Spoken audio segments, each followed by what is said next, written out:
तो जी नमस्कार दोस्तों, आप लोग सभी को पता है कि संघर्ष 2 20 तारीख को रिलीज हो रहा है। खेसारी का सबसे बड़ा फिल्म अब तक था, जो कि 20 अक्टूबर 2023 यानी दुर्गा पूजा के शुभ अवसर पर रिलीज होने जा रहा है। और इसी को लेकर आनंद मंदिर में जो वाराणसी थिएटर है उसमें एक पोल डाला गया है। जी हाँ दोस्तों, उन्होंने अपने फेसबुक पेज पर एक पोल डाला है और उन्होंने बताया है कि हाँ, तो आप लोग बताइए कि इस दशहरा पर हर हर गंजे जो कि पवन सिंह की फिल्म है वो और संघर्ष 2 दोनों का ऑप्शन है। और उसमें वोट करने को दिया गया है कि सबसे ज़्यादा जो फिल्म पर वोट आएंगे उसे फर्स्ट शो फर्स्ट डे लगाया जाएगा सिनेमा हॉल में।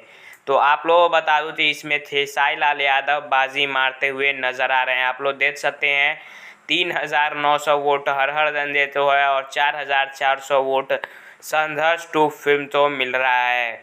तो आप सब जानते हैं कि Khesari Lal Yadav booth match show अभी हर जगह जहां भी वोटिंग हो रहा है संघर्ष 2 विजेता बन रहा है।